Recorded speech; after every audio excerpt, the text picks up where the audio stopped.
Bueno, buenas tardes a todos y a todas y bienvenidos a este encuentro en el que vamos a hablar principalmente de cómo es implementar la práctica de mindfulness en la escuela. Más en concreto, vamos a hablar del programa de Crecer Respirando junto con Carlos García Rubio y Teo Luna, ¿no? Creadores de este programa, que si no recuerdo mal, tiene más de 10 años de aplicación en centros educativos. Corregidme si me equivoco, chicos. Sí.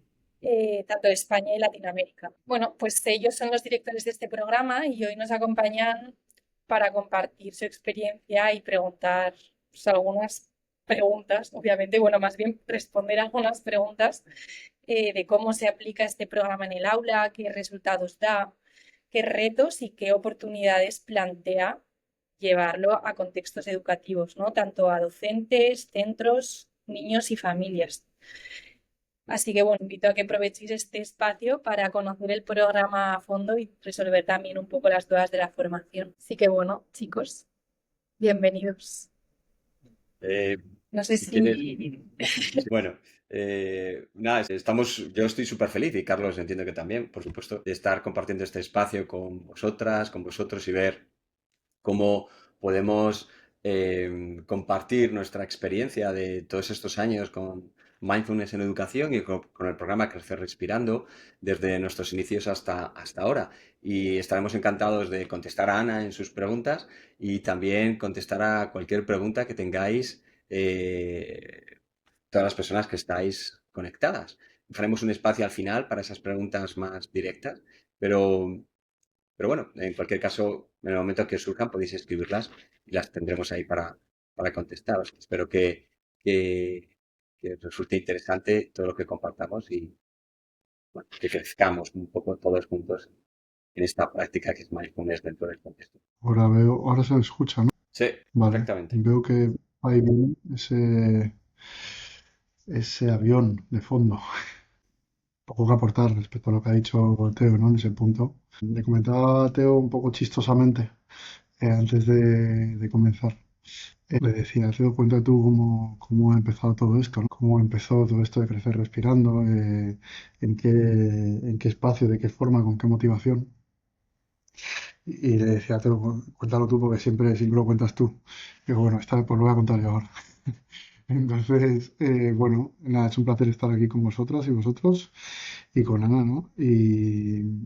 Y bueno, Crecer Respirando, como ha dicho Ana, tiene, yo diría, 10 años aproximadamente, incluso un poquito más, 12 años, ¿no? Y su aplicación 12 11 años, o sea, más de una década, que ya es mucho tiempo, para lo que es un programa. Bueno, Teo y yo nos conocimos en un experto en mindfulness en la Complutense. Y en aquel lugar, bueno, pues estábamos en diferentes momentos de la vida, pero aquello nos unió. Y él propuso hacer su trabajo fin de máster sobre mindfulness en el contexto educativo, ¿no? También llevado por su motivación, ¿no? con sus hijos y demás. Y bueno, yo en ese momento estaba haciendo temas de investigación y Teo me dijo, oye, ¿por qué no me echas un caput en esto de analizar los datos, de plantear diseño, etcétera? Y yo voy a hacer mi TFM sobre esto. Y dije, venga, pues vamos a por ello, vamos a llevarlo a cabo, ¿no? Y entonces planteamos un programa en aquel momento de 4 sesiones cortito que te implementó, que publicamos posteriormente los resultados. Tuvimos resultados de viabilidad, de efectividad, positivos. Y eso nos dio como la motivación, ¿no? Para montar algo un poquito más largo y un poquito más serio, con más fuerza. Y esa fue, digamos, la creación o el inicio de Crecer Respirando, que nos ha traído hasta aquí, hasta 2025, desde 2014 o por ahí fue. Entonces, bueno, desde ese momento pues empezamos a trabajar, montamos este programa Crecer Respirando, ¿no? Para aplicarlo en el contexto educativo y que durante los últimos 10 años lo hemos estado aplicando en diferentes centros educativos. También hemos estado investigando sobre su eficacia en diferentes centros educativos de diferentes países también, con diferentes poblaciones, primaria, población en riesgo. Y bueno, también en ese tiempo pues nos vimos con la fuerza, ¿no? Y con la motivación de formar, de llevar a cabo un programa de formación que hemos hecho, pues si no me equivoco, que me corrijan aquí mis compañeros, pero yo creo que 5 o 6 veces Esta es la con séptima muchos, edición. en séptimo, ¿no? Con muchos formadores de diferentes países, de España, pero también de Latinoamérica y de otros países en Europa y también de Estados Unidos, alguna persona. Y nada, pues ha sido un placer para nosotros ir aprendiendo cómo formar mejor, ¿no? A todos estos profesionales que quieren, que son profesores en su mayoría, pero también otros profesores, otras personas interesadas de diferentes ámbitos, ¿eh? Pues de la psicología, pero también bueno, de muy distintos ámbitos que están interesados en llevar el mindfulness al contexto educativo y, bueno, algunos a otros contextos, pero con esta visión, ¿no? En la escuela. Entonces, bueno, pues eso es un poco como la historia, el background de mindfulness. Ahora entraremos, de crecer respirando, y ahora entraremos un poquito más. Pero siempre está bien saber los orígenes de las cosas, ¿no? Creo que estoy volando otra vez, ¿no? Siempre hay un sonido, ¿no? Estoy Estás en volando. pleno espacio. Bueno, ¿se me escucha? Sí. Vale, vale, genial. Nada, pues ya que has empezado, Carlos, también presentando un poco la historia del programa, a mí se me viene un poco a la cabeza, ¿no? Es al implementar este programa Crecer Respirando en los coles, tal y como lo habéis hecho, ¿qué transformaciones o qué procesos habéis encontrado eh, una vez aplicado? Quien quiera responder.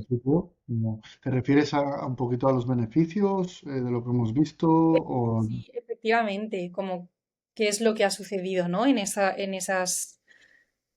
implementaciones. Mira, si quieres, te cuento yo un poco la primera experiencia y por qué luego empezamos a como ampliar más todo ese campo de estudios. Porque fue la primera experiencia que tuvimos fue una implantación en un centro público de la Comunidad de Madrid, en el que hicimos implantaciones en diferentes grupos de primaria, tercero, cuarto, quinto y sexto de primaria. Y bueno, nosotros era la primera vez, yo era la segunda, pero mi intervención el programa anterior fue más corto, 4 intervenciones, o sea, 4 sesiones, era una prueba, ¿no? Salió muy bien, pero esta fue la primera vez que trabajamos con el programa como lo habíamos diseñado, con sus 9 sesiones. Bueno, era la primera vez que íbamos allí y me acuerdo que la directora del programa, del centro, la directora del centro educativo, ella es meditadora y Concha, si no recuerdo mal, se llamaba, o se llama, y nos invitó a llevar a que fuéramos allí a llevar y testar y aplicar el programa porque nos conocía los beneficios de la práctica de mindfulness y nos llevó allí. Bueno, nosotros llegamos allí con toda la ilusión y con también un poquito de miedo también de lo que iba a ocurrir. Y estuvimos las 9 semanas impartiendo el programa en diferentes clases. Una vez a la semana íbamos allí, toda una mañana, y estábamos con las niñas, con los niños dentro de las aulas, en diferentes aulas, impartiendo sesión tras sesión durante 9 semanas. Entonces, como lo íbamos a hacer el estudio, ahí vamos a hacer un estudio cuantitativo que Carlos había diseñado los test que íbamos a pasar y demás, pero luego también habíamos diseñado un estudio cualitativo a través de la herramienta de la entrevista con los alumnos. Entonces empezamos a hacer entrevistas a los alumnos porque todavía no teníamos nada de los resultados de los test. Y ahí, en esas entrevistas, eh, Carlos y yo nos mirábamos porque empezábamos a decir, ¿qué está pasando aquí? Las niñas, los niños estaban reportando y estaban haciendo comentarios que parecía que nosotros les estábamos diciendo que los dijeran. Y como me siento más calmado, estoy más atento, más centrado, puedo gestionar mejor mis emociones, me llevo mejor con mis compañeros de clase, me siento mejor. Todo era como una... Y entonces ahí, y era alumno tras alumno los que reportaban cosas muy parecidas. Y ahí fue donde yo creo que fue la primera vez que los dos tomamos conciencia de que esto podía ser algo muy, muy importante, muy transformador dentro del aula y que podía aportar mucho a la educación, sobre todo a generar un contexto de salud también dentro de la educación, no solamente un contexto de aprendizaje que sí, pero también un contexto de salud y de bienestar dentro de las aulas. Y luego se confirmó con todos los beneficios. Pero este primer impacto yo siempre lo recordaré como una experiencia como un flash de revelación clarísima de aquí es esto lo que tenemos que seguir haciendo. Es esto lo que tenemos que seguir haciendo. Y 10 años después, pues lo seguimos haciendo. Lo seguimos haciendo porque fue una gran... También hay que poner en contexto que hace 10 años, 11 años, la práctica de mindfulness o meditación dentro de las aulas no es lo que es ahora. Prácticamente era inexistente. No había práctica. Y de hecho, teníamos que hacer ahí una especie de eh, tricky con el vocabulario para ¿no? mostrar lo que íbamos a hacer y que no se interpretara como si estuviéramos haciendo algo religioso, ¿no? Entonces, era un contexto muchísimo más cerrado, no era tan conocido ni la práctica, ni el nombre, ni la metodología, ni nada de sus beneficios. Nuestra labor incluso fue como más descubridora, ¿no? y conquistadora al entrar en ese contexto que además es un contexto yo soy profesor también y es un contexto bastante cerrado para las personas que no son profesores o educadores y entrar ahí nos dio una experiencia increíble que fue el verdadero impulso, ¿no? Toda esa experiencia tan intensa que fueron casi 4 o 5 meses. Y Carlos se conoce mucho mejor los resultados porque los ha puesto en 200 papers ya. Se los conoce mucho mejor y los puede relatar, ¿no? Pero realmente los resultados fueron cómo esas niñas, esos niños narraban su experiencia tan pequeños que nosotros realmente estábamos sorprendidos. A mí es de las cosas que más me sorprende. Perdón, Carlos, que ibas a abrir el micrófono. Una de las cosas cuando me puse a trabajar en este directo y como os ayudo, ¿no? a comunicar, Crecer Respirando, yo he trabajado con niños en el tiempo libre y de lo que los conozco, ¿no? Lo que puedo saber, lo que me sorprende mucho es cómo un niño o una niña decide o ve que estar sentado, por ejemplo, supongo que practicarán mindfulness de maneras distintas, ¿no? Ahora nos lo contáis si queréis, pero como un niño o niña, o sea, voy a la voluntad. Yo creo que es lo que me llama la atención, ¿no? Los adultos igual, aunque nos cueste ponernos a meditar o a practicar mindfulness, tenemos un beneficio claro, porque tenemos un para qué. Que realmente la magia de los niños es que hacen las cosas para hacerlas. ¿No? Pero me sorprende que a un niño le interese sentarse a escucharse, a escuchar el cuerpo y no sé si podríais contar qué pasa ahí. Fíjate, bueno, gracias Teo por contar esto no tan bonito. Eh, Date cuenta, Ana, que nosotros que esté respirando lo hemos configurado como un programa para ser implementado dentro del currículum escolar. Entonces, un poco la idea que teníamos era esa, no tanto extraescolar siempre, que es maravilloso también, pero dentro del currículum escolar, desde la concepción de que la escuela tiene que traer cosas que también estén alineadas con la sociedad que tenemos y las necesidades que tiene la sociedad, ¿no? Entonces, desde este punto de vista, promover el desarrollo socioemocional.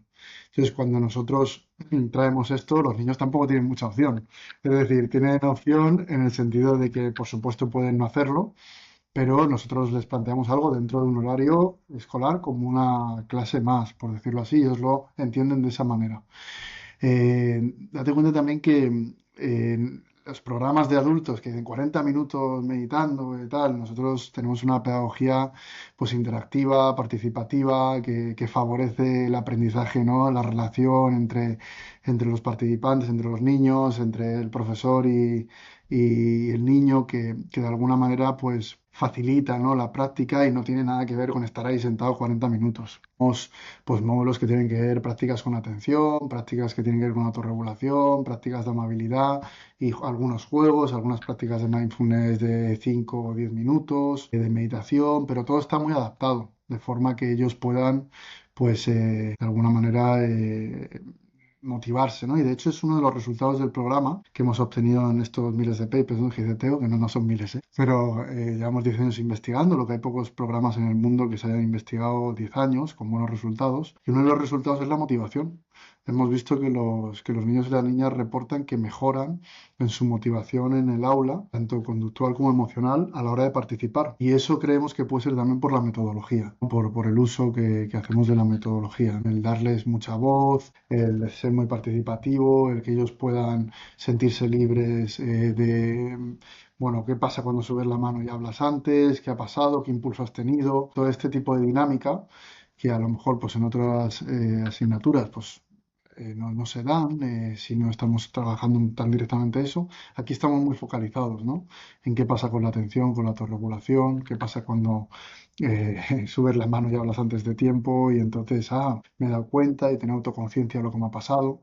Pues eso es lo que hemos visto un poquito lo que decías en los papers que hemos publicado, que en los últimos 10 años, pues, varias universidades, ¿no? La Universidad Autónoma, la Universidad Complutense, la Universidad de Santiago Católica de Chile, la British Columbia de Canadá, pues, investigadores de diferentes eh, universidades y varias organizaciones también que nos han financiado. El ministerio también nos financió en su día, también el Mind and Life, que es una organización muy importante.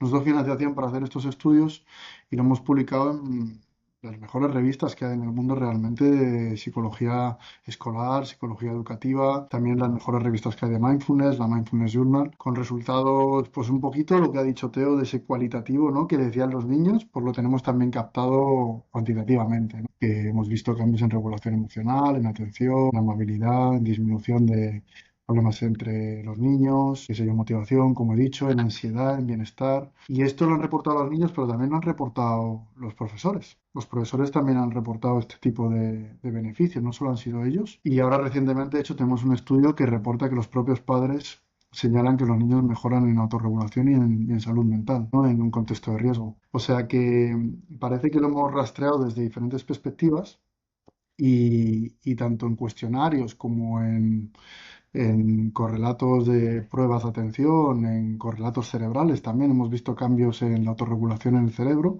Hemos visto bueno, un amplio conjunto de resultados positivos que nos permite afirmar con, vamos a decir, solvencia. Podríamos hacer estudios mucho más grandes, pero que los resultados son positivos. Ahora, que podríamos tener estudios más grandes, ¿no? Con mucha más llegada, con muchos más colegios, con seguimientos que nos indiquen que los resultados son a largo plazo, pues ese es nuestro camino también, ¿no? En la investigación ahora, pero mm, para tener los recursos que teníamos, eh, vamos a decir que la hemos liado bastante, hemos liado una grande, ¿no? Entonces, bueno, estamos contentos con ello y también nos da mucha confianza que esa evidencia empírica esté detrás del programa para poder enseñar algo que creemos que es seguro, ¿no? Que es eficaz, que es auténtico en ese punto. Eso te puedo decir. Gracias. Y a mí también se me despierta la curiosidad. Bueno, se me han despertado varias preguntas, ¿no? Porque has nombrado como varios aspectos del programa. Y es, chicos, como en esa adaptabilidad del programa, en esa quizá individualidad de dar voz a cada niño o cada niña, ¿qué pasa con los niños o niñas? No sé si voy a ser correcta con la conceptualización, ¿no? Pero ¿qué pasa con las neurodivergencias? ¿Qué pasa con niños o niñas que puedan tener autismos, que puedan tener trastorno de hiperactividad? Eh, sí, ahí hay algún tipo de adaptación diferente, se ha visto una mejora eh, propiamente dicha en ese diagnóstico o en esa neurodivergencia. Yo ¿Quieres creo que contestar, Teo? sí, corrígeme si me equivoco, pero dentro de los estudios no se hacía diferencia entre este tipo de alumnos, ¿no? Que si estaban dentro. Desde el punto de vista práctico, independientemente de lo que se estudiaron, para nosotros era muy importante que hubiera una integración dentro del aula siempre que la alumna, el alumno pudiera estar de manera segura en el aula. ¿M? Entonces, si este alumno, esta alumna podía estar dentro del aula de manera segura, nosotros preferíamos e invitábamos a que se mantuviera dentro del aula y si necesitábamos algún soporte, pues otra persona que estuviera dentro del aula prestando algo más de atención o de ayuda o de acompañamiento a este alumno, a esta alumna, genial. Entonces, porque sí que muchas veces nos encontrábamos cuando llegábamos a los centros para implementar el programa, que era que, bueno, es que esta alumna tiene justamente esto y no te va a dejar hacer el programa. Es mejor que no esté. ¿no? O que no haga el programa porque a lo mejor no le... Y nosotros, yo y Carlos, siempre siempre abogábamos por, no, nos mantenemos dentro del aula y vamos a ver qué ocurre y vamos a ver qué pasa. Y es cierto que, claro, pues su relación con las prácticas a lo mejor era diferente. Pues me acuerdo en alguna ocasión, por ejemplo, pues que un alumno diagnosticado con trastorno de atención e hiperactividad, pues claro, para estos alumnos en muchos casos es muy difícil mantener la atención durante mucho tiempo, estar en una práctica concreta. Entonces, bueno, pues se levantaba, miraba la ventana, volvía, yo seguía con la sesión, pero eso no quería decir que no estaba en la práctica, que no entendía, porque luego cuando preguntábamos, cuando pedíamos la participación, cuando indagábamos, sí que estaban ahí, sí que habían comprendido la práctica, sí que habían hecho sus ejercicios. Entonces, yo creo que la clave es si el alumno puede estar seguro dentro de clase ¿por qué no? ¿Mm? ¿Por qué no? Y la práctica nos ha indicado que sí que sí que les ha ayudado. Corrígeme, Carlos, desde el punto de vista de estudios, ya yo creo que esto nunca lo hemos llegado a especificar No. dentro de crecer respirando, dentro de crecer respirando. O sea, nunca lo hemos especificado porque siempre la idea ha sido en estos estudios hacerlo desde un contexto universal para prevenir también aparición temprana de problemas de salud mental y entonces utilizarlo como un contexto universal inclusivo. Pues como ha dicho Teo, la idea no era hacer, pues decir, no, vamos a trabajar específicamente con los niños que tienen problemas de hiperactividad y atención o específicamente con que se podría hacer y de hecho es una línea que muy interesante, ¿no? Y tenemos, por ejemplo, nuestro compañero Darío Santos que también, ¿no? Ha aplicado, yo sé, Crecer Respirando con niños con déficit de atención y hiperactividad, con buenos resultados y otros profesionales que hemos tenido en el programa de formación, pero no lo tenemos rastreado empíricamente. Es decir, podemos hablar de que ha habido eh, experiencias a ese nivel con buenos resultados, pero no te podemos decir, no, no, fijo, fijo, fijo, ¿vale? Pero si nos guiamos por las experiencias habladas, sí. Y luego, bueno, también estaba acordándome, ¿no? Y quería que también te hablase de ella. Tuvimos una experiencia con adolescentes, con niños en la Fundación 11, con buenos resultados, ha sido también que tú has hablado de neurodivergencia, ¿no, Ana? Y yo estaba buscando un poquito que Teo contase la experiencia en la Fundación 11, porque fue maravillosa y obtuvimos buenos resultados también, Mm. parte de, bueno, un trabajo que ha hecho Teo en su TFM. Y entonces, bueno, no sé si quieres contar un poquito los resultados que obtuvimos tú ahí, porque es Sí, muy a bonito ver, y era una población muy demandante. No fácil. sí, fue un proyecto que iniciamos y fue hace tiempo también, hace bastante tiempo, fue como en el 2016, 2017. Fue un proyecto eh, pues no era sencillo porque teníamos que explorar el programa Crecer Respirando con alumnas y alumnos que podían tener ceguera, pero también sordera o tener ceguera y sordera a la vez, ¿no? Entonces, era una adaptación no solamente de la metodología, sino también del lenguaje. Es decir, tuvimos que una compañera nuestra, Lucille, que domina este lenguaje con estas personas, tuvo que hacernos de intérprete y de traductor, a veces incluso, de todo el programa para aquellos alumnos que no podían oír, por ejemplo. Entonces, fue un programa muy intenso, pero muy enriquecedor en el que aprendimos muchísimo nosotros y ellos también, pero nosotros yo creo que más, porque era la primera vez que explorábamos el programa en un contexto de vulnerabilidad, en un contexto de divergencia, en un contexto que no conocíamos realmente, ¿no? Y que tuvimos que prepararnos mucho y sensibilizarnos mucho también con ello para poder trabajarlo. Lo dejamos, los resultados, igual cogimos pruebas, test psicológicos, luego también pruebas cualitativas a través de la entrevista y luego lo retomé más adelante para hacer un trabajo fin de máster sobre educación.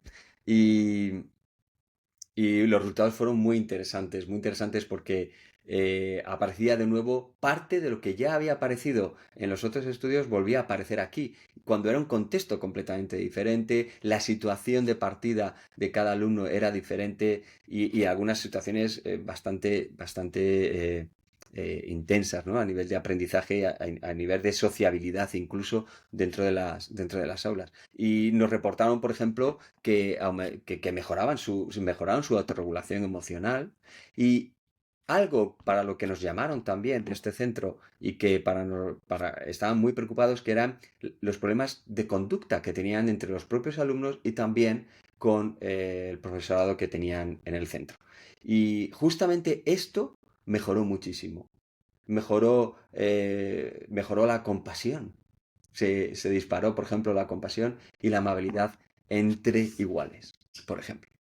Solamente con el programa. El programa era 9 semanas, porque no lo hemos hablado todavía, pero el programa son 9 semanas. O sea, no estamos allí ni 3 meses, ni 10 años, no, estamos 9 semanas, una sesión a la semana y una propuesta de prácticas durante la semana para que los profesores con los alumnos o solo los alumnos, si tienen autonomía suficiente, puedan desarrollarlo. Y es cierto que no se me había olvidado, ¿no? Pero estaba más como en un contexto más genérico, pero porque este contexto era muy, muy concreto, muy específico, en el que solo estaban estos alumnos, no había otro tipo de alumnos. Pero fue muy reconfortante esa formación. De hecho, estos alumnos posiblemente tendrán 25 años ahora mismo, o más, posiblemente. Sí, sí, serán ya personas adultas casi, o ya adultos, de hecho. O sea que estaría bien saber cómo les va. Podemos hacer un seguimiento a 10 años. Bueno, estaba pensando que más allá del programa Crecer Respirando, a nivel científico se ha mostrado bastante la efectividad de mindfulness con población con TDAH, con trastorno de déficit de atención y con hiperactividad. Y particularmente también he trabajado con población con autismo. Y en general, o sea, tienen muy buenos resultados, ¿eh? Aunque nosotros nos hemos focalizado específicamente en esta población, los estudios, las revisiones, los metaanálisis que hay indican. De hecho, hay un estudio muy bonito hace poquito tiempo donde comparan déficit de atención con hiperactividad con medicación a 12 meses. Y lo que se ve es que los niños que aprenden mindfulness y los padres que aprenden mindfulness, porque lo hacen al mismo tiempo, madres, padres y niños, y entonces les siguen, ¿no? Esos 12 meses, pero es un programa de 9 semanas o 8 semanas. Entonces toman medidas antes, después y a los 12 meses, y con la medicación y también con el mindfulness. Y lo que se ve es que los niños que toman medicación al principio mejoran muy rápido en variables atencionales, de hiperactividad, mejoran muy rápido. Y luego a los 12 meses esas mejoras se mantienen. Sin embargo, los niños que hacen mindfulness con los padres y madres no mejoran tan rápido, pero a los 12 meses están en el mismo punto. Entonces, eso es importantísimo, porque aunque tarda mucho más en desarrollarse, hay una cosa en psicología que es el aprendizaje de la habilidad. Y entonces estos niños están aprendiendo la habilidad para poder regularse hasta después de 12 meses. Y no están tomando farmacología, que sabemos que a medio o largo plazo tiene un impacto probablemente complicado, nocivo, ¿no? En ese punto. Entonces, a corto plazo a lo mejor les ayuda muy rápido, pero luego, ¿qué pasa a largo plazo? Pues este estudio ha estado bastante sonado porque justamente lo que muestra es que a medio o largo plazo mindfulness puede tener casi pues, el mismo impacto que tienen en este caso las anfetaminas, pero con una habilidad desarrollada que les permite autorregularse a ellos mismos, ¿no? Me parece, vamos, lo he traído aquí porque me parece muy, muy significativo de lo que está diciendo Teo, que parece que el contexto, vayas donde vayas, mindfulness está yendo al corazón de la autorregulación, fundamentalmente de la capacidad para no reaccionar y responder, al corazón también de alguna manera de lo atencional y que me permite ya relacionarme con otros de una manera más positiva porque desarrollo estas habilidades. Bueno, creo que es oportuno traerlo. Sí, o sea, escuchando esto, a mí también me hace pensar mucho en el tema de de la prevención, ¿no? En salud mental, porque a veces pensamos que lo que queremos es solucionar los problemas que tenemos en el presente, pero realmente casi sin darnos cuenta, con este tipo de herramientas, por lo que estoy escuchando, realmente podemos estar solucionando los problemas del futuro, ¿no? Con este desarrollo de habilidades, de un niño o una niña. Entonces, no sé, igual me respondo sola, pero aparte de la autorregulación emocional y de todas las habilidades que habéis compartido, supongo que el entrenar, el darse cuenta, ¿no? De lo que me está pasando puede prevenir, un desarrollo de ciertos diagnósticos en una parte más adulta, ¿no? No sé si esto tiene sentido. Mira, voy a contestarte. Fíjate que en el programa Crecer Respirando, en el programa de formación, la idea que tuvimos es generar un modelo lógico de cambio, es decir, por dónde empezar. Y entonces nosotros pensamos primero empezar por un módulo de atención para poder darnos cuenta de qué sucede, ¿no? Que los niños se puedan dar cuenta de qué pasa. Ah, me acerco a lo que pienso, a lo que siento, empiezo a entrar en el cuerpo, empiezo a darme cuenta, ¿no? Esa autoconciencia de la que tú hablas. Y esa es la base de la autorregulación, porque cuando tú te das cuenta de lo que está sucediendo, puedes empezar a regular lo que está sucediendo, las emociones, los pensamientos. Y cuando uno es capaz de regularse, ahí ya establecemos el tercer módulo, que es el módulo de, ¿no? Cómo puedo relacionarme con el otro de una manera más amable, de una manera más compasiva, pero naciendo desde nosotros mismos.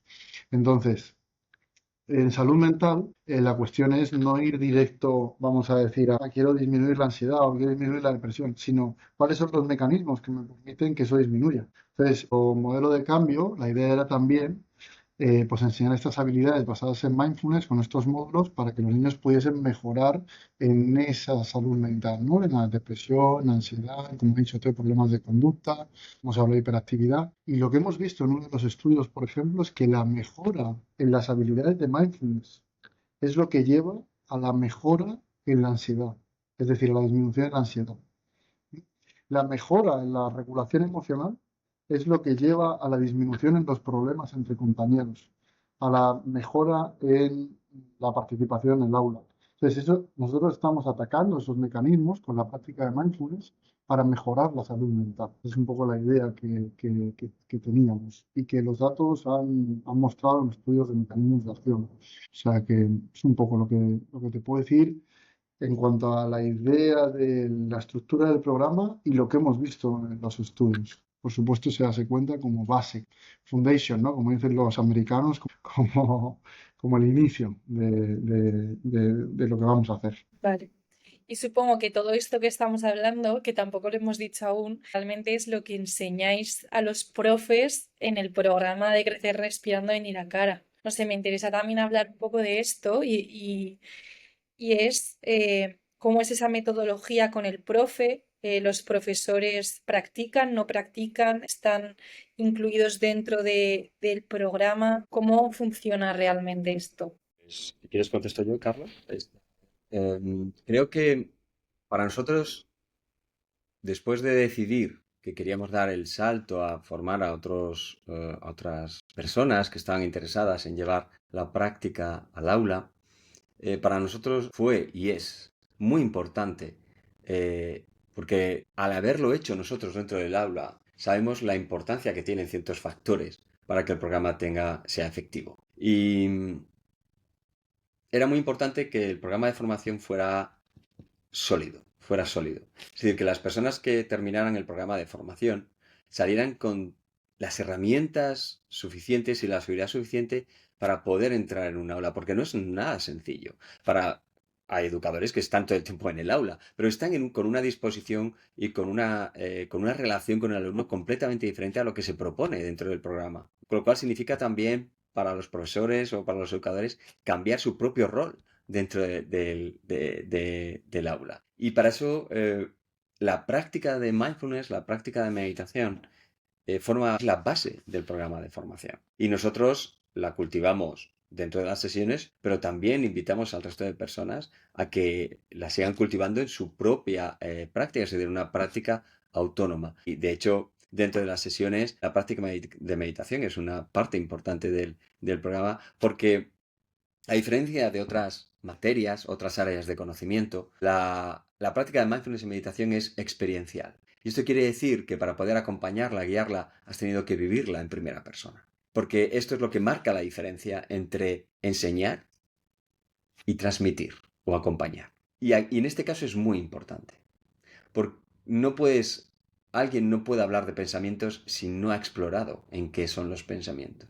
Es muy difícil hablar y transmitir, enseñar, guiar, acompañar en la gestión emocional si no sabemos lo que son las emociones ni cómo se funciona a nivel de proceso ese fenómeno en un ser humano. Entonces, para nosotros, esto no quiere decir que tengamos que convertirnos en los mayores meditadores del mundo, ¿no? Pero sí en tener una experiencia en primera persona que me dé ese conocimiento directo de ella. Porque eso es luego lo que vamos a explorar dentro del aula. Tenemos que explorarlo desde nuestra propia experiencia. Por eso el programa no solo está desarrollado para enseñar la guía de Crecer Respirando, el manual de Crecer Respirando, sino para enseñar las raíces del programa que van a ayudar al docente, al profesor, a la persona que lo está implantando, a llevarlo de una manera eficaz y eficiente. Es decir, que se pueda transmitir de la forma en la que realmente puede llegar al alumno y le pueda acompañar en ese proceso, porque es un proceso realmente. Antes hablabais de esas 3 A's que nosotros, atención, autoconciencia y amabilidad, ¿no? Para mí la palabra que engloria todo es dentro de la salud mental y también de la prevención, ¿no? Es tomar conciencia de uno mismo. Y esto es lo que realmente es donde en muchas ocasiones es la raíz del problema, es no saber qué somos, no dónde vamos, sino o sea, de qué estamos hechos, ¿no? De qué está hecha nuestra mente, qué son los pensamientos, qué son las emociones, nuestro propio cuerpo, cuál es la relación con nuestro cuerpo y cómo todas esas variables se relacionan entre sí, ¿no? Entonces, el programa navega a través de todo eso. Pero también la persona que aprende el programa también navega a través de todo eso. No solo es aprenderse las sesiones, sino que tiene que aprender el fundamento de la sesión, a dónde va dirigida la sesión, cuál es el objetivo de la sesión y cómo cada práctica que se desarrolla dentro de la sesión no es individual de cualquier otra, sino que es un hilo conductor, lo que Carlos y yo muchas veces en las formaciones llamamos flow, un flow durante todo el programa que es constante y que aunque lo único que hacemos es todo el tiempo poner foco en algo y luego abrirlo.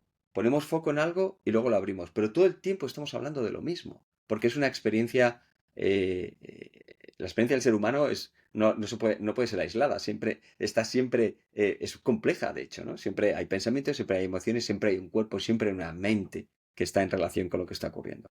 Entonces, la formación es una formación que para nosotros es sólida y la hemos diseñado en ese sentido. Es decir, que las personas sientan que están aprendiendo cómo guiar la práctica. No solamente cómo enseñarla, sino también cómo transmitirla a través de la propia experiencia, ¿no? Hay varios estudios que hablan sobre esto, ¿no? De la importancia de la experiencia y de cómo la experiencia en primera persona del guía, profesor, llámalo como quieras, de mindfulness, tiene un impacto directo en los resultados del programa.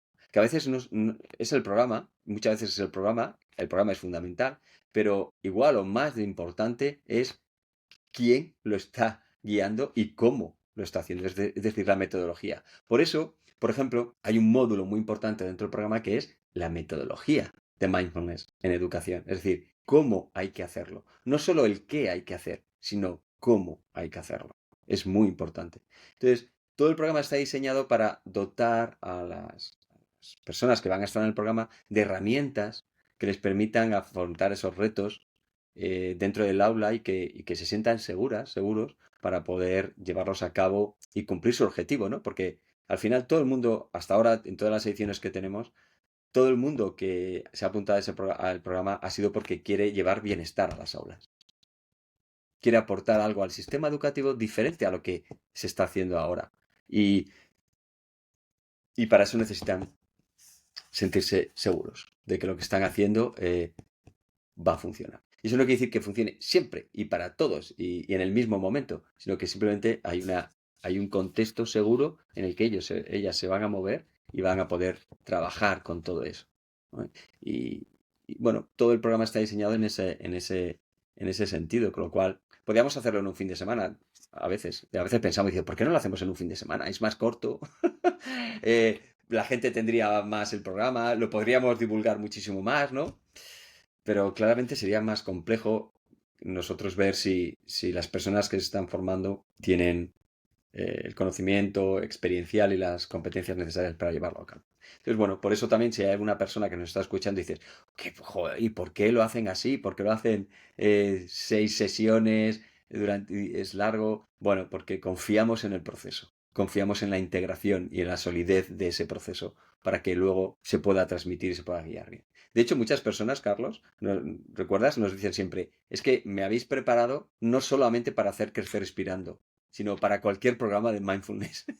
Podría hacer ahora cualquier programa de mindfulness con todo lo que nos habéis enseñado. Es que es muy completo, es muy intenso, pero muy completo. Solo por apoyar, ¿no? Las palabras de Teo. Fíjate que algunos resultados que últimamente han salido con adolescentes que no son tan positivos, ¿no? Que hay resultados mixtos, resultados complicados, y es porque es difícil llevar a cabo mindfulness con adolescentes, una población, digamos, no muy desafiante, y si uno no tiene como esa presencia adquirida de lo que significa mindfulness para poder transmitirlo, pues se va a perder mucho, ¿no? En ese punto, ¿no? Y hay estudios que indican esto, ¿no? Hay grandes autores que señalan que algunos de los resultados más débiles en los programas de mindfulness viene dado justamente por una falta de profundidad en las competencias, ¿no? Y a veces en los programas de formación, no, pues no da tanto tiempo a desarrollarlo, ¿no? No da tanto tiempo. Entonces se queda pues la persona que aprende, ¿no? El profesor en una competencia mínima, que a lo mejor cuando se enfrenta a un público más desafiante, como a veces son los adolescentes, pues hay ahí complicaciones, ¿no? Entonces la cuestión no es tanto el programa, la cuestión es el programa bien hecho. No, la cuestión no es tanto el programa en sí, sí que crecer respirando es maravilloso en cómo está, también lo importante es el cómo lo hago, ¿no? Como dice Teo. Fíjate que también hay algunos estudios que muestran que sin programa, es decir, sin hacer un programa de mindfulness, las personas que desarrollan, los profesores que desarrollan las habilidades de mindfulness con ellos mismos, la presencia, consiguen generar cambios en el alumnado sin enseñarles mindfulness, sin enseñarles a meditar, sin enseñarles nada que tenga que ver con un programa, sino que por la pura presencia que traen en la interacción con ellos, que eso también es mindfulness, ¿vale? Aunque no estén haciendo un programa, están generando cambios positivos. Particularmente aumentan las habilidades de mindfulness de los chicos, de compasión consigo mismos, de compasión con los otros, de bienestar, sin implementar un programa directamente por cómo ellos están, ¿no? Más calmados, más tranquilos, son capaces de relacionarse más auténticamente, desde la vulnerabilidad, honestamente, y entonces eso el alumnado que tiene delante lo valora y satisface las necesidades que tiene, ¿no? Las necesidades de pertenencia, las necesidades, bueno, que son tan importantes y que a veces olvidamos, ¿no? Me parece que entramos en un aula, parece que estamos en guerra y no estamos en guerra, ¿eh? Pero a veces parece que estamos en guerra porque nos quedamos, ¿no? Uno frente a 30 y tengo que enseñar algo que no interesa y, bueno, todas estas habilidades, yo creo que gran potencial de mindfulness, de la revolución que trae en el sistema educativo, tiene que ver con la pedagogía que trae y fundamentalmente es por cómo el profesor aprende a tener unas habilidades determinadas consigo mismo y con los demás. Entonces creemos que esto, nuestro programa, al menos por lo que nos han dicho, lo consigue hacer y es de las cosas más difíciles, porque dar un programa es difícil, porque ya es montar un programa y hacerlo, pero dar todas esas competencias que dice Teo es complicado en programas de formación, con la experiencia que nosotros tenemos. Y además, una cosa que me gustaría decir es que nosotros, siendo, no sé cómo decirlo, siendo valientes, eh, pues decidimos que les damos a las personas que hacen la formación mm, vídeos de Teo y míos haciendo el programa en vídeo, o sea, lo pueden ver. Y esto es bastante particular también y raro, ¿no? En el mundo de las formaciones, en el sentido que nos gusta que lo puedan ver para tener una idea pues más completa de cómo implementarlo, no porque tengan que copiar ni calcar lo que nosotros hacemos en absoluto, porque lo importante es que desarrollen su autenticidad a la hora de hacerlo, pero sí para tener un referente más claro y poder discutir sobre ello. Y por supuesto que esas sesiones que mostramos no son en absoluto perfectas, o sea, hay todo tipo de, todo tipo de errores y situaciones, pero para nosotros es importante y forma parte de lo que queremos transmitir. Entonces, bueno, creemos que es algo positivo en ese punto. Y chicos, no sé si se habrán medido cambios en profes, como el simple hecho, bueno, en realidad ya has comentado un poco que es importante que la persona que esté como implementando Crecer Respirando ya en sí practique, ¿no? Pero hay cambios también en la forma en la que este profesor, porque supongo que son profesores que aunque estén implementando Crecer Respirando o aplicando Crecer Respirando, son o tutores o profesores de además de otras asignaturas. Y mi pregunta es, ¿hay un cambio en la enseñanza, en la forma de relacionarse con los niños y niñas después de este programa que se mantiene en el tiempo y que esa persona que se ha formado también en el programa y que lo imparte pueda sentir, tanto en su desarrollo personal, o sea, profesional como personal? Te voy a dar un dato antes de que Teo complete esto, y es algo muy significativo. El profesorado, junto a la enfermería, es una de las poblaciones con mayores problemas de salud mental derivados de su profesión, y específicamente, que conoce, todo el que nos esté viendo y esté interesado en educación y por supuesto sea profesor sabrá, en burnout, en el síndrome del quemado. Algo que se ha visto de forma muy interesante. Incluso los programas que no han tenido un impacto en los chicos, cuando lo han medido, ¿sabes dónde se han tenido un impacto? En el burnout del profesorado que implementaba el programa. Es decir, los profesores reducían su propio quemazón solo por impartir mindfulness. Esto es bastante interesante, nos podemos preguntar por qué, pero probablemente tenga que ver con eso que te está diciendo de que pasa por ellos, e incluso cuando la población que tiene el ANTO no está mostrando un cambio, ojito, en los cuestionarios, porque oye, puede haber cambios, ¿eh? A lo mejor en los cuestionarios no los estamos agarrando, no se notan, pero ellos mismos en ese cuestionario de burnout disminuyen. Y te estoy hablando de estudios a un año. Y Vale. no te estoy hablando de un estudio cortoplacista o con poca población, te estoy hablando de estudios a un año y con muchísimos profesores, o sea, grandes cantidades de profesores, particularmente en Inglaterra, en este estudio que te estoy mencionando. Entonces, eso es una variable que mejora, que es el tema del burnout cuando imparten eh, mindfulness, porque lo están viviendo. Y puede ser también un cambio en la jerarquía de las clases. Quiero decir que igual si hay una jerarquía más vertical, al cambiarse a una jerarquía o algo más horizontal, también ahí se nivelen, ¿no? Esos niveles de estrés o de... Creo que al Es final, que nosotros en mindfulness hay una variable, que es un componente que es el... Uy, es que creo que a Teo Sí, le va nos hemos llega solapado. retraso. Ah, va, va. Teo, te escuchamos. no sé si me escucháis bien, ¿sí? ¿Me escuchas? Sí, yo sí. Va Sí, con sí, un poco de retraso, al parecer. retraso. A ver, ahora. Continúa, continúa, Carlos. Luego hablamos y luego pregunto. Vale, no, decía que una de las cosas que hemos intentado potenciar en Crecer Respirando, tanto dentro del programa como en la formación, es un proceso que se llama el proceso de indagación, que es un proceso que en MBSR, en MBCT o en otros programas con adultos es súper importante. Y nosotros vimos que en muchos programas en educación no se manejaba ese proceso, fundamentalmente porque es difícil aprenderlo. De los resultados que nosotros creemos que tenemos respecto a la mejora en participación, la mejora en la autorregulación de los chavales, de ese burnout del profesor. Mm, mm, voy a hablar por mí en ese punto, pero estoy bastante convencido que tiene que ver con la metodología, como te he explicado, que implica esa indagación. Entonces, cuando nosotros nos relacionamos desde la indagación, que es básicamente mucho más horizontal, no quiere decir que sea completamente horizontal, pero mucho más horizontal que un proceso instruccional de decirte yo soy profesor, tú eres el alumno, yo sé, tú no sabes y te voy a enseñar directamente. Nosotros en Mindfulness nos movemos en un territorio donde, como ha dicho Teo, estamos acompañando, estamos facilitando, estamos enseñando, por supuesto, aprendizajes, contenidos, pero desde una perspectiva que tiene mucho más que ver con ese no posicionamiento tan jerárquico que tú has mencionado. eso tiene que ver con el proceso de indagación. Y ese proceso nosotros lo trabajamos mucho y es un challenge, un desafío para siempre, ¿no? Para todos los profesores, profesoras que vienen y otras personas. Siempre nos dicen lo que nos cuesta, ¿no? Este proceso de indagación,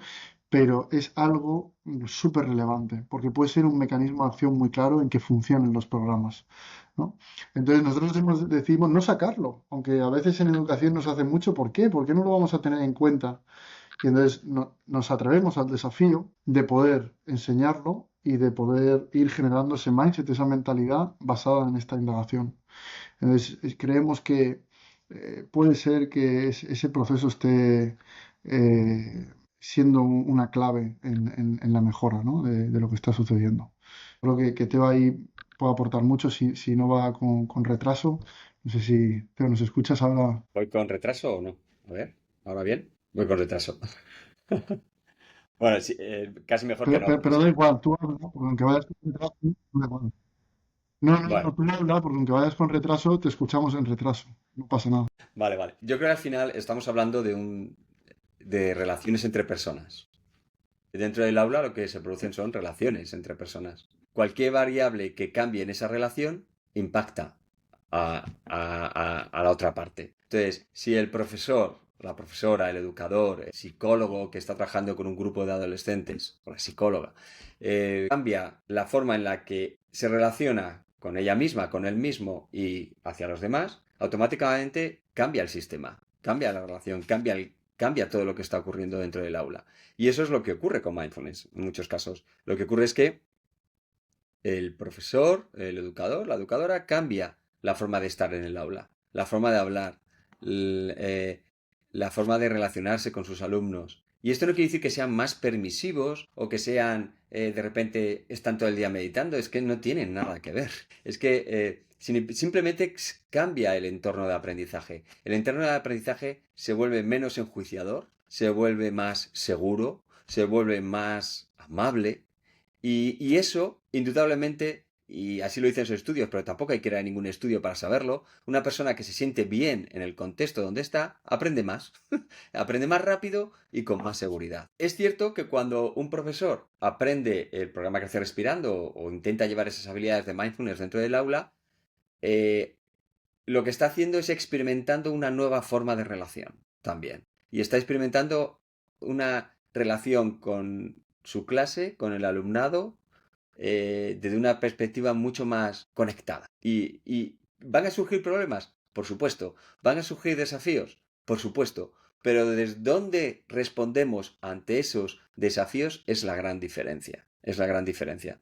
Y ahí es donde entra la pedagogía de mindfulness como herramienta fundamental para la enseñanza, ya no solamente para meditar, sino también para la enseñanza del docente dentro del aula. Un docente estresado, un profesor que está desconectado de sus emociones, de lo que le ocurre, de manera inconsciente realmente. eh, es un profesor que está sufriendo mucho, porque no hay conexión dentro del aula. Y esto cualquier profesor lo ha podido sentir en cualquier momento de su vida. ¿Mm? Cuando sientes que estás desconectado de la clase, del aula, de los alumnos, porque no estás centrado, hay un estrés, hay ansiedad, y aquello que quieres transmitir no lo puedes transmitir de la manera que quieres. Eh, Simplemente, como decía Carlos, simplemente hacer el programa ya te pone en otro lugar dentro del aula. Y esto también es un reto para algunos profesores, porque claro, el rol de profesor, de lo que somos como profesores y de lo que significa ser un profesor dentro del aula, es algo que está muy instaurado en las instituciones académicas, en las instituciones educativas. Y esto quiere decir que, sin quererlo, en muchas ocasiones recurres a patrones de conducta de tus profesores, de los profesores que te enseñaron a ti, simplemente porque tú aprendiste así y viste la relación que se producía dentro del aula. Entonces, es un gran reto cambiar esos patrones, es un gran reto afrontar los desafíos de una manera diferente y esa flexibilidad cognitiva para cuestionarse si lo que estamos haciendo es lo mejor que podemos hacer dentro del aula. Y todo eso lo aporta un nivel de conciencia y de autoconciencia mayor para poder llevarlo a cabo. Y mindfulness ahí tiene mucho que decir. La práctica en sí ya mismo, solamente la práctica, sin ningún programa, ya tiene mucho que decir. Pero si encima le añadimos un programa que te puede acompañar y te ayuda a implementarlo, pues mucho mejor, claro. Ya no te sientes tan solo. Guau, chicos.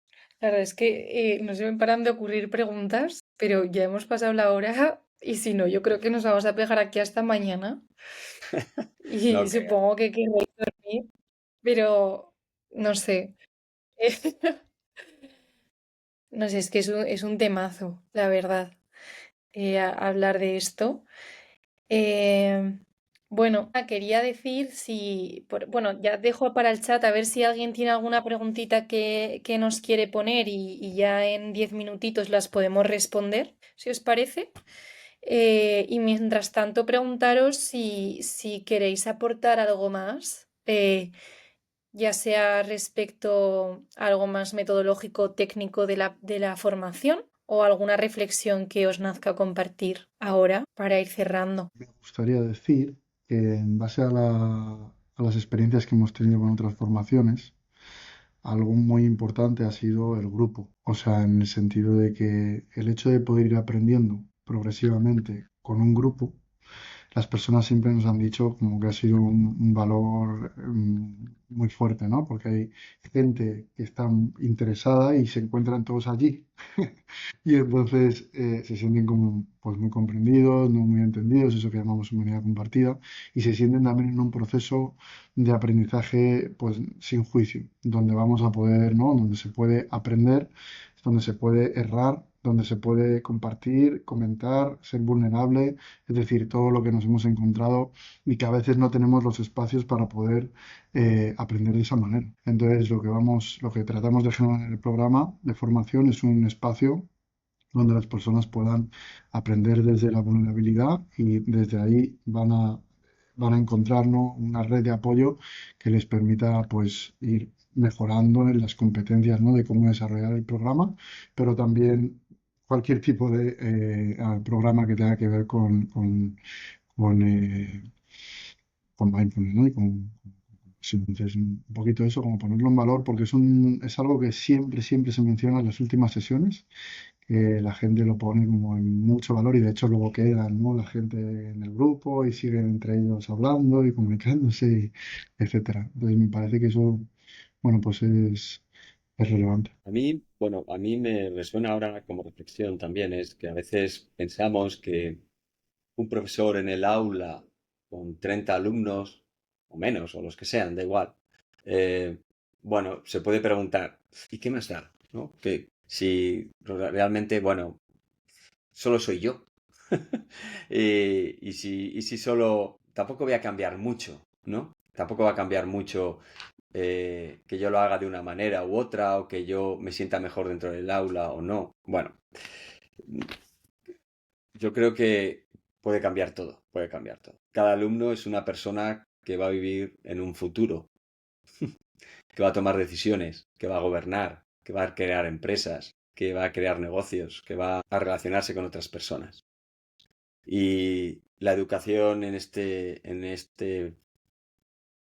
esta dirección futura es fundamental.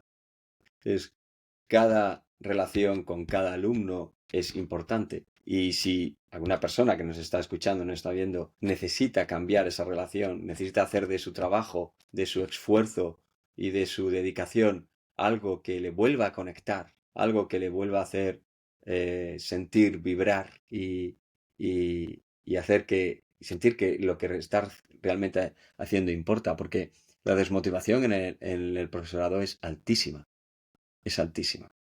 Y en parte, evidentemente, es el contexto, no, no lo podemos olvidar, es el contexto, pero también impacta mucho también en cómo nosotros percibimos la realidad y en lo que nosotros podemos aportar a esa realidad.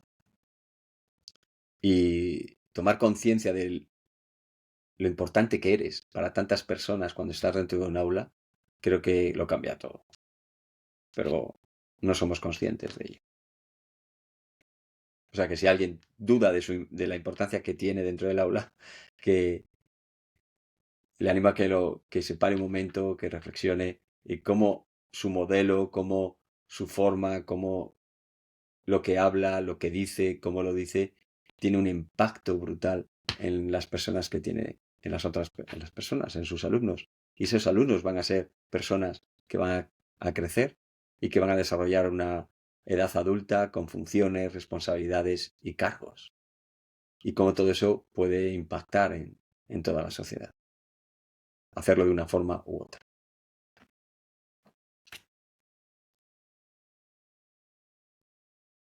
Muchas gracias, Teo, y muchas gracias, Carlos. No hay ninguna pregunta, pero sí que nos han dejado algún comentario agradeciendo por hablar de estas experiencias y compartir este rato. Bueno, ya para despedirnos, simplemente quiero recordar que el programa Crecer Respirando con Carlos y Teo comienza a finales de octubre, y que aún pues podéis inscribiros. El programa dura 7 meses, ¿no? Acaba en abril, si no recuerdo mal. Y bueno, igualmente podéis cotillear el programa más calmadamente en la web de Niracara. Igualmente lo dejaremos puesto aquí en la descripción del vídeo. Y bueno, pues ya por último agradeceros a vosotros, Carlos y Teo, este ratito, que en algún momento sacaremos más rato para haceros más preguntas, porque me he quedado enganchada. Así que bueno, eso. Y Muchas gracias, Ana. y a Gracias, Carlos sí, por la moderación, por las preguntas. un abrazo. Nos hemos venido arriba gracias a tus preguntas.